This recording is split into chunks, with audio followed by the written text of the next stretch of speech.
y is equal to p x के format में है, या फिर ऐसे कह सकते हैं कि y is equal to f x के फॉर्मेट में दिया हुआ है।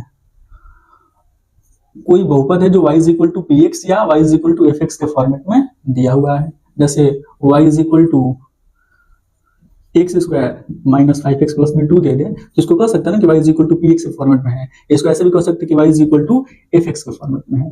तो कोई बहुपद यदि y is equal to p x या y is equal to f x के फॉर्मेट में दिया हुआ है और उसका ग्राफ बना के आपको दे दिया है, जैसे मान लीजिए इसका ग्राफ कुछ ऐसा बन गया, तो इस ग्राफ में y is equal to p x के रूप में होगा तो हम देखेंगे कि x अक्ष पर कटान बिंदु कितने हैं, x अक्ष पर कटान बिंदु, और जो कटान बिंदु होता है ना यही होता है शून्यक।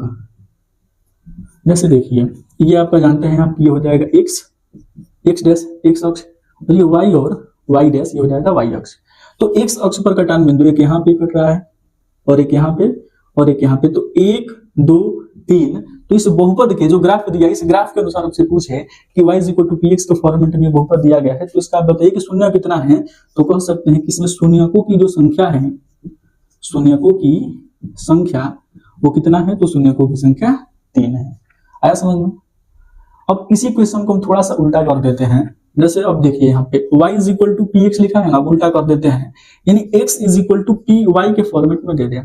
हालांकि सिलेबस में या फिर कह सकते हैं एनसीईआरटी में इसी पे क्वेश्चन हो जाएगा, पर्सनली वाला बस इसी को देख के कंप्लीट कर सकते हैं।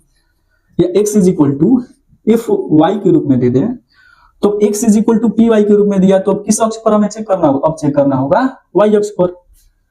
तो देखिए इसका ग्राफ मान लीजिए ऐसा कुछ दिया हुआ है, ठीक। अब इसमें पूछ दे कि ये जो ग्राफ दिया है इसके अनुसार है, तो इसमें बताइए शून्यकों की संख्या कितनी है। तो जब x is equal to p y या x is equal to f y के रूप में देना, तो अब हमें किस पे देखना रहता है, y एक्सिस पे। जैसे y एक्सिस पे कितना जगह काटा है, एक जगह, ये आपका y डैश हो जाएगा, ये y और x और ये x डैश। तो ये जो बहुपद का ग्राफ बनाकर दिया हुआ है ये एक जगह कट रहा है किस अक्ष पर, y अक्ष पर। तो यहाँ पे जो शून्यक होगा ना, शून्यकों की संख्या जो होगी वो कितनी होगी, 1 होगी, शून्यकों की संख्या 1।